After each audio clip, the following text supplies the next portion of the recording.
So in the previous module, everything can be summarized by this diagram. Okay, what we are trying to achieve there in the previous module? We are trying to understand what caused the fluctuation, right? And so fluctuation in terms of real GDP and fluctuation in terms of price level, right? And then, so that's the beginning. So that's the big question we are trying to understand. Or in other words, what caused recession? Okay, this is step number one.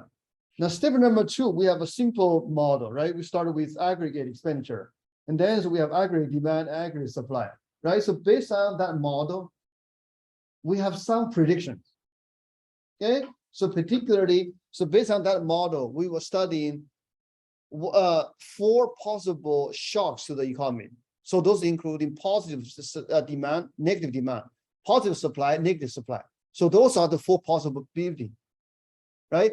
And then so based on the simple model and then based on 4 possible scenarios, there are 4 different predictions in terms of the movement of price and the quantity. Okay, and then the last step, and then we bring the model to the data.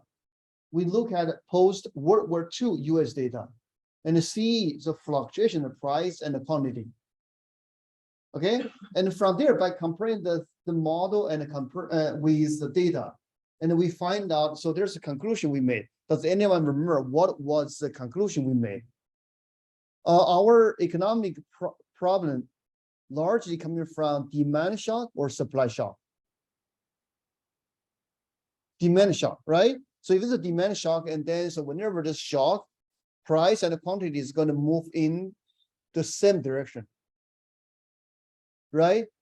Okay, so that is our starting point for the final analysis. So given most of the trouble is coming from demand shock, we're going to focus on demand shock, but that does not necessarily mean supply shock is not important.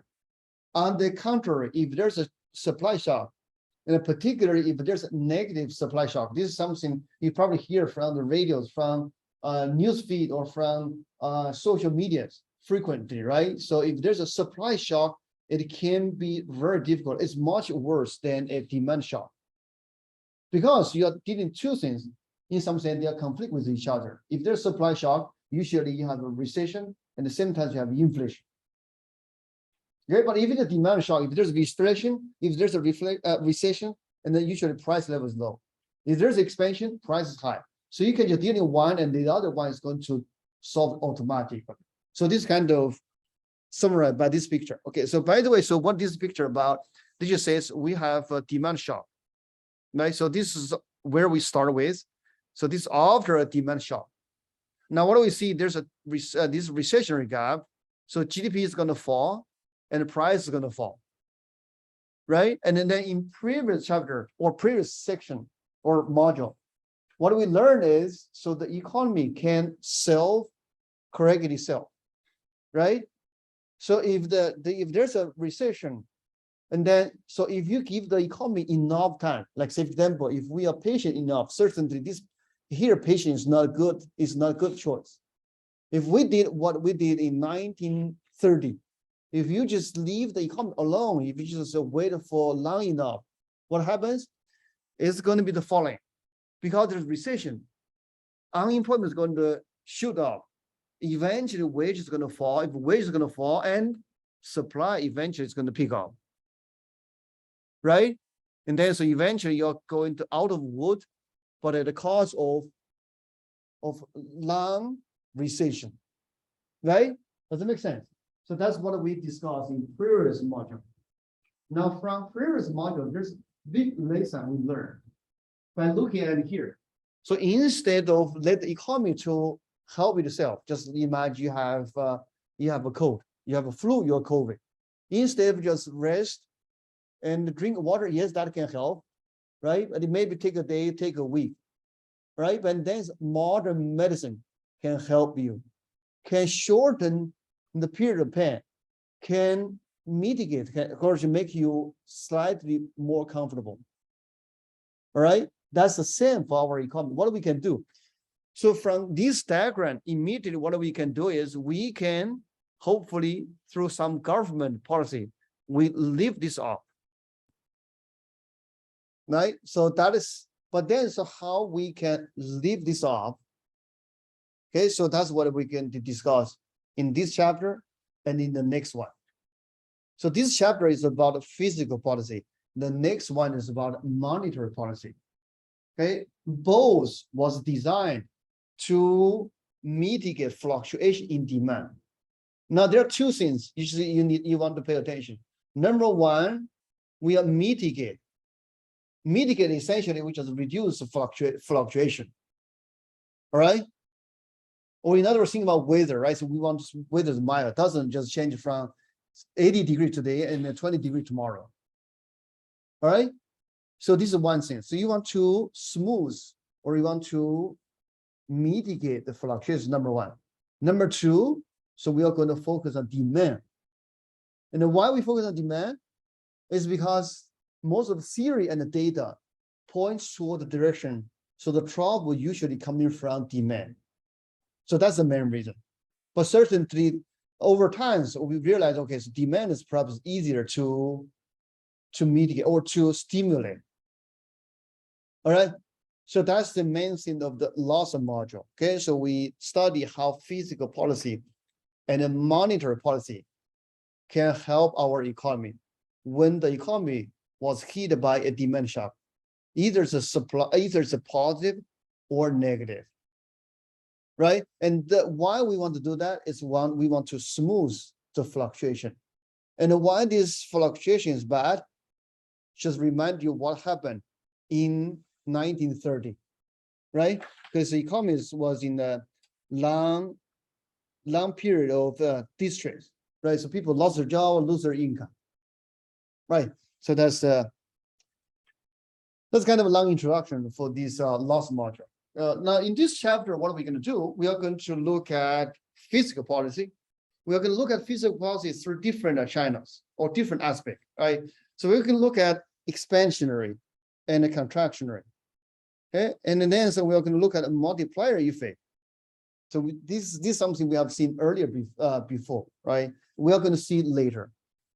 And also we're going to look at automatic stabilizer, right? And then so we are going to close this chapter by looking at the public debt. And so that's the roadmap of this chapter. Now let's start with this video. So I'm going to show you this video afterwards, right? So actually, this video is a follow-up for the earlier video we watched. Essentially, so there are two schools of thought regarding to how macroeconomy works. One is Keynes, the other is Hayek. Actually, Hayek won Nobel Prize. Keynes, he probably just he passed away too early. So because they live slightly different age, okay, for this slightly different time. So Keynes didn't have the time to win his Nobel Prize. But either case, those are very influential macroeconomists, or I must say like thinkers in economic thoughts for macroeconomic fluctuation, right? So they have a different view in terms of what causes the fluctuation, and certainly they're going to have different view regarding to what the government should do or what the government can do. So this is the second part, essentially, they arguing about, okay, so what the government should do or should not do, okay? Now, let's look at some basics regarding to fiscal policy, right? So here we look at a few OECD countries. What is OECD? OECD stands for Organization of Economic Cooperation and Development. So essentially, OECD is a club of rich countries, including United States, most Western European countries, Japan, and a few other like Australia, right? And then so we just look at a few of them, okay? And what we see here, we see two numbers. First is the government spending. The second is government tax revenue. What that means? So just please be aware, government spending, including two parts. One is government purchase of goods and service. The other is government transfer. Does anyone still remember the difference? Let me give you two examples. Example number one if the government give us some money as a relief for COVID-19 crisis, is that a government spend? Is that government purchase goods and service or government transfer? If you receive 1,000 checks from government, either U.S. government or Japanese government, is that transfer or government purchase goods and service? It's a transfer because as a return, nothing was required. On the other hand, so the government to decide to purchase some missiles from a armed dealer, whatever. So what is that? It's a transfer or a government purchase goods and service?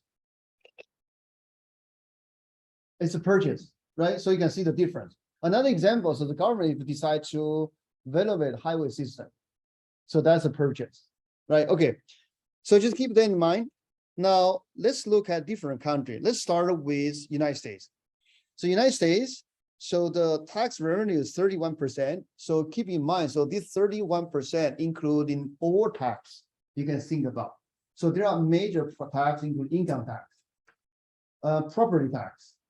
Okay, income taxes in the state, in the federal level and the state level, and even local level, right? Property tax, sales tax. Okay, there may be like corporate tax, right? So those are the major tax, right? And then, so in other countries, like in Europe or in Japan, so they have what they call the value-added tax, right? So value-added tax is similar to consumption tax, but slightly different. All right. Okay. So those are the tax revenue. So that's total tax revenue is 31%. Now the government spending 38%. Again, so this is including purchase of goods and service and transfer. All right. Certainly this is going to fluctuate from year to year. Like 2020 and 2021, the government spending is going to be much higher compared to other year. Right. So first, you're going to see that in later slides. And secondly, we understand why this happens. Okay. All right. So now we look at other exchange, which is France. So you can see this number is much larger, much bigger. So basically, so I make $1 or €1. So that's what they use. So how much I get? Like my net spending is only like 40 cents. Right? So most of it goes to tax. Right? Okay, so whether you prefer US system or French system, that's just out of the discussion of this class. But here we just present these facts. And there are two main takeaways from these slides. Number one, the government play a significant role in modern economy. So this statement comes from the facts the government spending is a non-trivial fraction of the total GDP. So the smallest one is United States. So basically, so in modern economy, particularly for advanced economy, the government, they use more than a third of the total GDP. Does that make sense? Okay, so in that sense, government has a big role. Again, so whether you like small government, a big government, so that's different discussion. All right, so here I'm just telling you the facts. And certainty, there's a reason for these facts, is number one. Number two, the other main takeaway from this data is most of the time, the government, or most of the time for a particular country, or even across countries, for most advanced economy, the government is running a deficit. What that means? That just means so they spend more than they have. Again, look at the United States. So the tax revenue, essentially, you can think that's income for the government, 31%. But they spend 38%. There's shortfall of 7%. 7% of total GDP. Remember, so US, the total GDP is close to 20 trillion. 20 trillion times 7. How much is that? It's close to 1 trillion. No, more than 1 trillion, right? So the government has shortfall of $1 trillion every year. So here, this is 20, I think, yeah, this is 2013. If you look at later year, as we are going to see, so you're going to see some larger gap. All right, to summarize, there are two facts. Facts number one, government play a big role. Number two, the government usually they have a shortfall of income, right? But then, so this leads to a lot of questions you may want to think about. The first, most important question is why we need such big government? What is the role of the government in this context? Now, here's the context is, okay, so the economic fluctuation, right? Now, the other questions you may think about again, so how the government is going to finance this shortfall? What is the long-term impact of this shortfall? Just think about individual. So like when you are young, usually borrow either through credit card or through mortgage or through student loan, right? And so, but it's so different from the government. So for an individual, so throughout your life cycle, like, so I'm in my prime age. So my income is much high. So I usually, we run surplus every year, meaning so we have saving. But when I was young, or like when you, like your age, so I have a deficit, right? So that's different. But the government, do we expect that? So that's something you need to keep in mind. If we don't expect government to do that, so what that means in the long run, and particularly for the long run economy. So those are the questions. So you need to keep in mind, and we are going to discuss throughout this chapter, right? Now here, so those are just few things. The few things. Okay, so this is our concept. So we haven't seen this before. The government funds many programs through tax revenue. There are some important ones. Government transfer. Those are payment by government to households for which no goods or service is provided in return. The good example is 2020. The government sent us a check, right? So this happens in most advanced economy. Another example, so the government sometimes give you tax credit for lower income family, right? So that's also a government transfer. Okay, there's a good reason why we need that. Now, the other one is social insurance program. Okay, what is social insurance? So this is different from private insurance, right? So what is insurance, by the way? Insurance is what? Is something to help you to deal with hard time, right? So in private insurance, so typical example, there are three big examples. Health insurance, but like different countries, so there's no private. Okay, anyway, so health insurance, home insurance, auto insurance, right? So each of them, it was used to help you or protect you from big loss. So for example, so if you have you need to see the doctor, right? You have a big medical bill, or your house was catch on fire or flood, or your car has accident, right? So those insurance was designed to help you to deal with hard time, but it's in private market. But in social insurance, essentially is an insurance program through the government to help you to deal with hard time. Now there are three examples. First is social security. What is hard time? So essentially, this is particularly for two scenarios. Scenario number one, you get disabled, you get social security. Scenario number two, you get old, you get social security because you're too old or you're too sick to work. All right, but it could be the case someone so was very healthy and they can healthily work till death.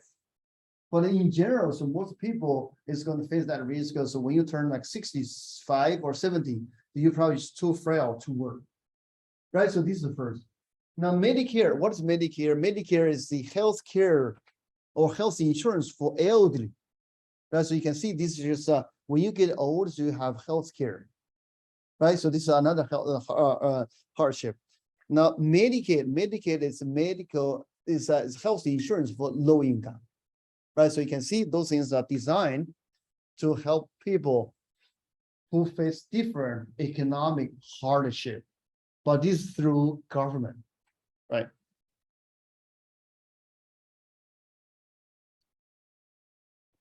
Now, in terms of tax revenue, so this is the U.S. This is source of U.S. tax revenue or where the tax revenue coming from. The biggest one is personal income tax. This is coming out very soon, right? So now it's the end of the year, and then it's usually at the beginning of the year. So we have a tax tax form to file, right? The other one is social insurance tax. So essentially, so on your W-2, so there are two. One is the insurance paid for Social Security. The other is you paid for Medicare, right? Now we have corporate profit tax, and finally you have other tax. Like I said, this is including property tax, consumption tax, right? Or maybe there's a tax for certain goods, like tobacco, like alcohol, right? So this is where the money goes. This is 2013, but pretty much similar to today. The biggest item, or the few big items, national defense, right? And then so you Medicare and Medicaid, right? And education. So education money goes to K to 12, and then so you have to go to state university or public university, right? And then so you have Social Security. Social Security is also a big item. Now here, I want to bring your attention, there's an item called interest payment. And what is interest payment? And why there's a huge interest payment? Just, you can do the back of the envelope calculation to see how much is this interest payment. 2013, we saw earlier, government spending is close to 40% of the total GDP. Even in 2013, so the total GDP is like 10 trillion to simplify. So there has been 4 trillion of government spending. Among this 4 trillion, 11% is about 10%. So almost like half trillion goes to interest payment. So that's the back of envelope calculation. Or in other words, $500 billion of the government purchase or government spending went to pay for interest. That's huge. What's that? So that is because, remember, like I mentioned earlier, usually the government is running a deficit every year. How they are going to finance this shortfall? And then they must borrow. How they borrow? Usually through issuing treasury bond or treasury bill. So essentially, so Treasury Department issue an IOU. It was purchased by households, investors, domestically and internationally, right? And then, so this debt can accumulate. This debt has a maturity, but before maturity, you have to pay the interest. This is like your mortgage, right? So the government is paying a non-trivial amount for the interest, right? But that just goes back to the earlier question I mentioned. If the deficit getting accumulate over time, if the debt is all accumulate over time, so that just means this thing is going to rise over time. Okay, just keep that in mind. So we will go to that point later. Okay, so this is how the government spends. Now let's look at this practice question. Just kind of pause for a second, reflect what we just learned. Government programs that are designed to protect individuals or families from economic hardship are described as social insurance. Great. Okay. Now, I'm going to explain to you how the government can help. But certainly, government play many different roles. But here we are in a macroeconomics, and in particular, we are focused on macroeconomic fluctuation, meaning, so there's a recession, meaning there's expansion, meaning there's inflation, right? So we're going to focus on that particular aspect and see the role of government. But to understand the role of government, we are going to start from a very basic equation we have seen many times, which is this one. So essentially, this equation just tells us, so the total GDP is a summation of expenditure, right? And the expenditure coming from 3 different sources. C is private consumption, I is investment, G is government purchase of goods and service. And finally, you have international trade, import and export. All right. Okay, so how the government can help when the economy is either in a distress or is in a inflationary gap or like an overheat. Okay, so the government can help or can control the spending directly and indirectly. So directly, what they can do, so they can control G. Okay, in a very crude sense, the government, what the government can do is they can just build a new highway, right? So that's all they can do. But then, so in the extreme version, what they can do is they can dig a hole in Dodge. First, they hire someone to dig the hole, and then they hire somebody else to fix the hole. But anyway, so is that effective or is that efficient? That's different question. But I'm telling you, so they can immediately or directly affect GDP. Right? Okay. Now, indirectly, they can affect C and I. How they can affect C and I? Tax and transfer. Right? Again, 2020. The government sent us free check. Okay, I believe some of you or some of your family members use that money, right? So that is how the government can do. But certainly the people different. Someone may save most of the money, someone may spend most of the money, right? But that's how the government can indirectly affect. See, similarly for tax, right? If the government has tax, or sometimes they have a loan, right? So in 2020, not only they offer the tax rebate, not only offer transfer, they have like a small business loan, right? And I knew some small business, they actually took the loan and then so they renovate their business or expand their business in 2020 and 2021, right? So that's just give examples how the government can directly and indirectly affect aggregate expenditure. But then, so what's the point of doing that? So that just go back to the graph I drew at the beginning of today's lecture. So then that's they can shift the aggregate demand curve. So that's the main point, right? So you summarize by here, right? So the government can shift the AD curve. And you may wondering why the government want to shift AD curve. That is because otherwise you need to wait the economy to adjust, right? And then we are in a recession. But here, so essentially the government can counterbalance the recession.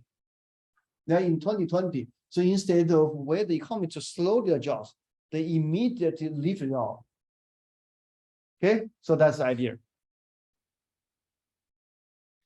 Now, the former definition of fiscal policy. What is fiscal policy? The few things.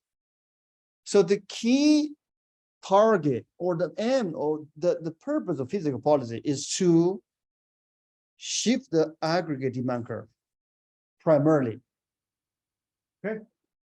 And how they can achieve that, they are going to use a couple of things, or they have a couple of instruments. Either change tax, or change government transfer, or change government purchase of goods and service. All right. Okay, so another way to understand what is fiscal policy is that the government use different tools to trying to shift aggregate demand curve. Okay, but then, so depending on who you ask, someone may prefer tax cut, like President Trump. Now it's like conservative, so they don't like tax. But certainly nobody likes tax. But maybe just one dislike tax more than somebody else, right? On the other hand, President Biden, he said, I'm going to use a different tools. Usually they are going to change the spending, raise tax, right? But in either case, they have the same goal. The goal is to shift aggregate demand. And particularly they shift it up or lift it up when the economy is in recession, and pushes down when the economy is overheated. All right. This is fiscal policy. Now we are going to look at the first characterization, or we are going to differentiate two types of fiscal policy. One is called expansionary. Okay, what is expansionary fiscal policy? It is a fiscal policy, but this fiscal policy is designed to increase aggregate demand. Okay, so this picture kind of tell you intuitively what that means. Just imagine you're driving a car. Okay, what is expansionary fiscal policy? You just add fuels, or you just push the accelerator of your car. Your car is going to run faster. Right? So this is expansionary fiscal policy. Now, what the government can do, or what type of policy, move is considered as expansionary fiscal policy? This includes, number one, an increase in government purchase of goods and service, directly increase G. Number two, there's a cut in tax, tau decrease. Number three, there's an increase in government transfer, that's called capital T. Right? So actually the first one, this one, will directly lift up aggregate expenditure, right? Because G is part of total expenditure. The second one, the third one, what they can do, so they can indirectly affect aggregate expenditure through affect consumption and investment. So in either case, the goal is trying to lift up aggregate expenditure, right? So give the economy some stimulus, some push, right? So the expansionary. Now let's see how the expansionary fiscal policy can help. So now we are in the recessionary gap, right? So you should realize actually originally we were here. Then it's because of the negative demand shock. So aggregate demand curve has been pushed down. Okay. Now what the government can do, they just push it back. I should go to this direction. Right? If certainly say, okay, so without the government help, yes, we can restore back to the long run equilibrium. But then we are going to move to a different route. Right? So that's from previous module. If we just leave the economy alone, what happens is, so eventually the wage is going to fall, aggregate supply is going to shift off or increase, right? So that's where we are going to end up with. Okay, let me erase everything to emphasize. So what the government did is they just leave this up. If we wait the economy to respond, and then so we are going to move from here to here, and it goes to here. Let's call E3. All right. So that's what happened. Okay. Or I can even just write down specifically. So with government, what happens is first we at E2, and then there's a aggregate demand shock, negative, and then push to E1. Now the government is going to lift up E1, and now so we back to E2. Now without the government, what happens is E2 to E1, and E1 to E3. So that's the difference. Okay, not only so the route is different, also without the government. So this process can be very lengthy because everything is out of your control. You need to wait the market to adjust. But now with the government, so everything is under your control, depending on how fast you move, right? And depending on how big is your stimulus, right? But here, without the government, so everything is out of your control. There's no control you can do. So you just wait for the market to gradually recover. Okay. Now, we are going to look at opposite side of the story. Sometimes we need contractionary fiscal policy. But first of all, what is contractionary? So like this sign says, essentially just you want the economy to slow down. Okay, when you need you might want the economy to slow down, usually the economy is in overheat. Just imagine you just drove in I-80. Okay, and then so you just take an exit, right? So this thing is safe. You can still drive like 70 or 80 miles per hour on a local road, and then you want to slow down. But on the other hand, so in highway, do you think it's safe to drive like 40 miles per hour? No, right? You can see, so depending on where you are, so you need to have different speed. And then so you have some different mechanism to change the mode. This is same to our economy. So now contractionary fiscal policy, again, is a fiscal policy. But this fiscal policy, instead of increase aggregate demand, it wants to decrease aggregate demand. How? And then this exactly opposite to what we discussed for expansionary fiscal policy. Includes directly decrease G, indirectly increase T, and indirectly decrease transfer. Okay. Everything here is trying to slow down the economy, trying to push down aggregate demand. Right. Okay, so we have a diagram. Okay, so now we are in the inflationary gap, E1, and you should realize originally we are here. All right, so let me write E2. Now with the government, so you just use some contractionary fiscal policy. You push down, you cool down the economy, right? Through reduced government spending, through increased tax, through decreased transfer. And the aggregate demand is going to push down. And then so you're going to go back to E2. All right. So actually, so where we started, we start from here. And then there's a positive aggregate demand shock. So let me write down like we did previously with government. What happens is you were at E2. Okay, after a shock, you go to E1. Now you want to slow down. You want to return to normal, and then you have contractionary fiscal policy.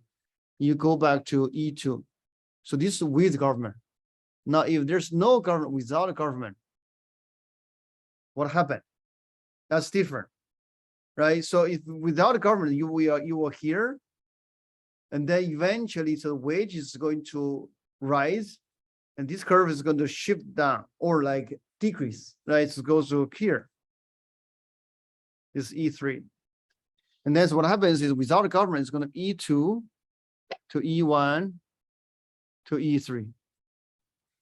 So this is what is going to happen. Or this is a difference between with government versus without government. All right, so that's the difference. Now let's look at this practice question.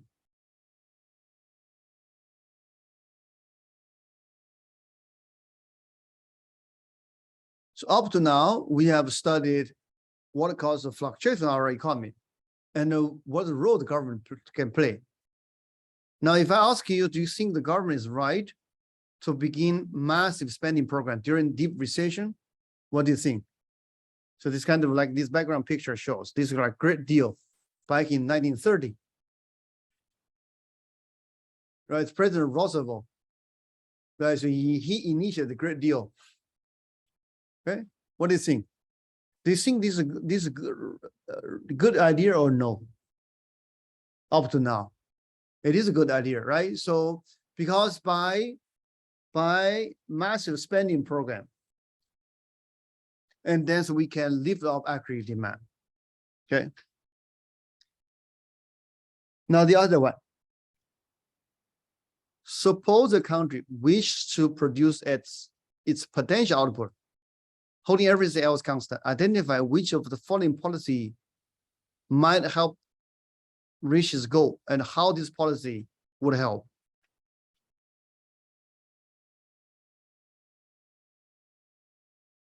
Suppose we should produce its potential. Let's see one by one. A, policies that encourage private investment.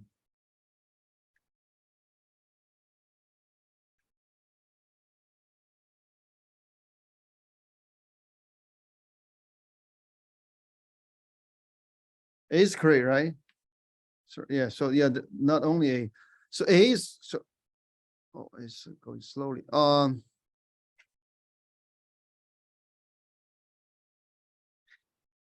what do you think? Will some policy encourage private investment, help the economy to produce its potential output?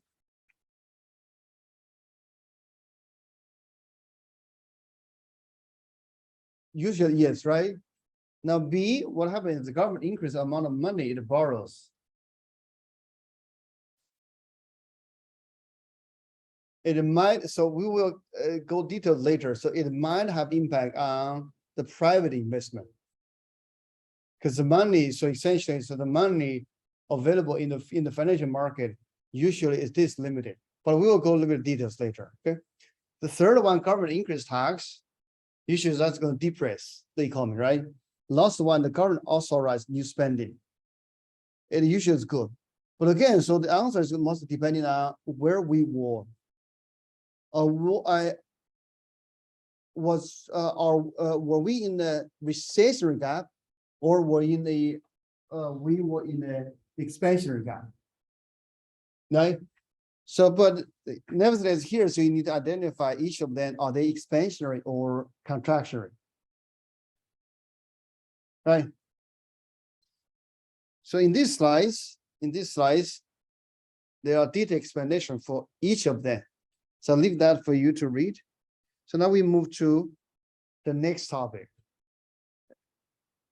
There are a few critics regarding to fiscal policy or regarding to the effective fiscal policy, particularly expansionary fiscal policy.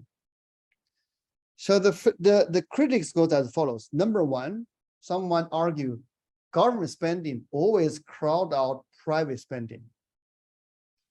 So what that means, that just means, so if the government borrow more, and then there's less money left for private households.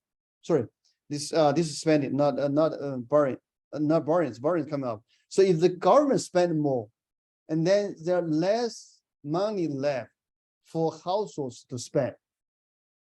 Just think about in the households. If you just consider your parents as the government, you are the private citizen. So if your parents spend most of the money, and then so you have less money to spend, that's kind of the argument. All right, sounds intuitive, sounds right. But let's see, so whether this is correct or not in the following slides.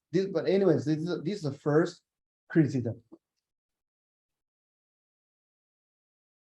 Number two, government borrowing crowd out private investment spending. What this means is, so if the government borrow, and then so the bank has less money to lend out.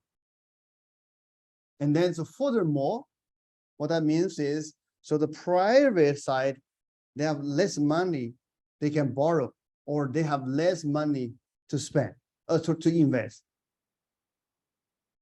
Okay, so this is the second criticism. Now the third criticism, this is government budget deficit reduce private spending.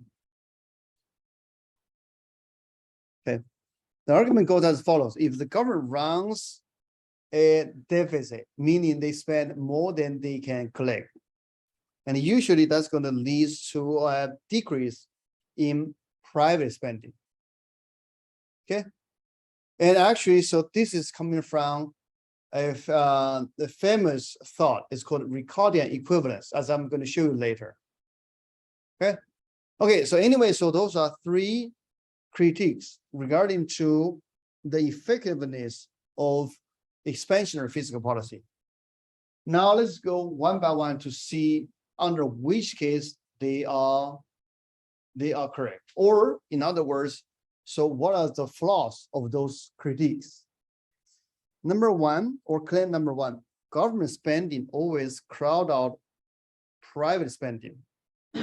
It can be wrong because this one assumes the zero-sum game. What is a zero-sum game? It just means, so we play a game. Okay, so there's a winner, must be a loser. So that's zero-sum game. So the net sum is zero.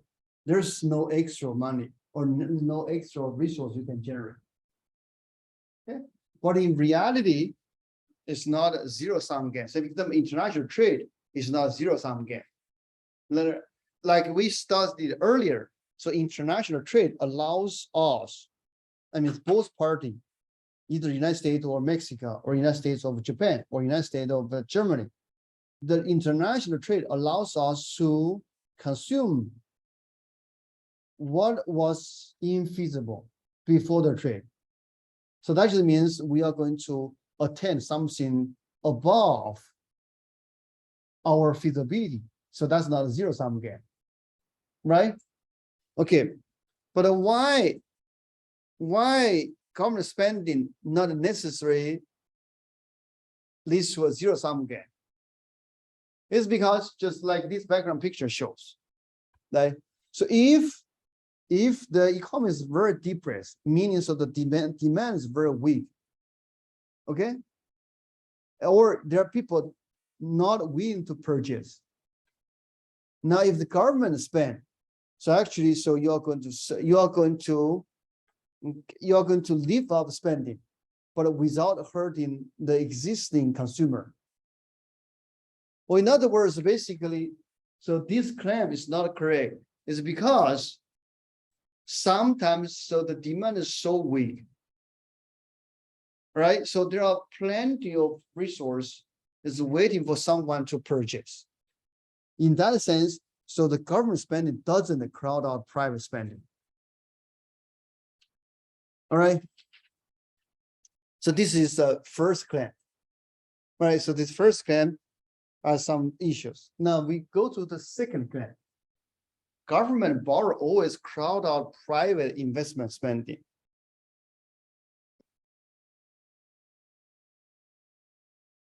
Again, so the claim, whether this claim is true or not, depends on the state of the economy. And this is true only when the economy is in expansion. Okay? Or in other words, if the economy is is depressed, like in recession, so this may not necessarily true. To help you understand that, so I can draw a quick picture. So basically, so this just means if this is our economy, right? So now government borrow, it can, what happens is it can just make this circle bigger. And what this circle, this is like a fund available for you to borrow, including both government and the private sector.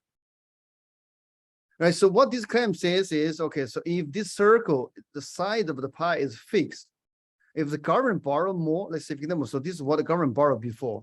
Now the government wants to borrow additional, and then so you left fewer for the private side. But the truth is, if the economy is depressed, If the government borrow, government spend, you're going to increase aggregate demand. You're going to make the pie larger. Does that make sense? So that just means, okay, so yes, the government is going to borrow more, but now you are going to have those space available for private market to borrow. All right. So this is answer to claim number 2. Or in other words, when the economy is in a recession or the economy is depressed, government borrowing not necessarily crowd out private investment. And the reason why is because government borrow, if it is put in a good use, it can make the size of the pie bigger, right? The other piece of evidence is that in 2020, when the government, when the U.S. government passed the CARES Act, actually that was answer to that was act passed to fight COVID-19, right? And then so what happens is the interest rate stay historical low level. That just means, okay, so the borrowing still becomes very easy, even though so the government borrow a lot. Okay, so this is the second claim, or the answer to the second claim. Now we go to the third claim. Government budget deficit reduce private spending. To understand what this means, let me write down a quick equation. Okay, the government has tax revenue, so they have government spending, total spending. Okay, so G minus T, so this is their deficit, right? So essentially, so they spend more than they can collect in terms of tax revenue. So that's going to give you the deficit, right? So now this claim says if this deficit increase, you're going to reduce private spending. You're going to reduce C. But at first, in the first place, why this D increase? Usually, so G increase. All right. Now, what this claim says is, okay, so you increase government spending, you want to help the economy. Now, consequently, so you're going to push down the consumption. And then, so there's no real impact on the economy. So that's what this claim says. But why they have such, why they have this statement, or where this decrease in C coming from? Here's their argument. The argument goes as follows. You raise government spending. Okay, now you're going to increase deficit. Now just imagine, how are you going to pay for this deficit? How are you going to pay for this deficit? Or in other words, think about as an individual. So today, so if you borrow a lot, and you owe some money to the bank or credit card company. So this is called deficit for you. And then how are you going to pay for your deficit in the future? What option do you have? If you have a large credit card debt, how are you going to pay for your deficit in the future? Besides, you keep borrowing, so that's a different story. What else you can do? You either consume less. What else you can do? You're trying to work more and earn more, right? Okay, so the same story for the government. So if there's a large deficit today, and eventually what the government must do is eventually, so they must raise tax in the future, right? But now if they raise tax in the future, what does that mean to households here? They might pay tax in the future, right? If you know I have to pay higher tax in the future, what I'm going to do in terms of consumption saving? You have saved more. You save more. The only way you save more is what? You reduce consumption, right? So now we close the loop. Let's start again. So if the government increases government spending, leads the deficit. Deficit means in the future the government must raise tax. If the government must raise the tax, I have to save more to save for higher tax in the future. If I save more, I must decrease my consumption today. And then so in the net term or in the aggregate level in the current period, so these two is going to cancel each other. So that's what Ricardian equivalence argued. Okay, so that's these claims about, meaning the government budget deficit reduce private spending, meaning so government spending increase won't have net impact. But what is the issue with this? What is the issue with this claim? So there are a couple of flaws or a couple of scenarios. This claim may not be correct or may not hold. Number one. So what happens if the government issues a long-term debt?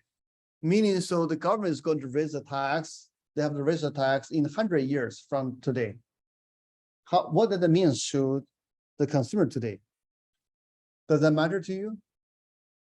Not really, right? So this tax rate is going to happen in 100 years. So this is going to have no impact on me. So this is one thing. On the other case, if the households are credit constrained, okay, if they're credit constrained, and usually, so this government spending is also it won't have real impact on the consumer spend, right? Okay, so this is three claims. These are three claims. So and then for each claims, there are reasons to say those claims are not necessarily holds. To summarize, they just say, okay, so in many cases, expansionary fiscal policy indeed is going to have real impact on aggregate demand. Or there's a reason why we want to use expansionary fiscal policy to help the economy. Just keep in mind, those three claims just argued against expansionary fiscal policy from different angles. But now we have good reason to believe if the economy is in a recession, those expansionary fiscal policy usually work. It usually helps to improve aggregate expenditure, aggregate demand or aggregate expenditure, or to fight the recession. Right. Let me stop here for today for this.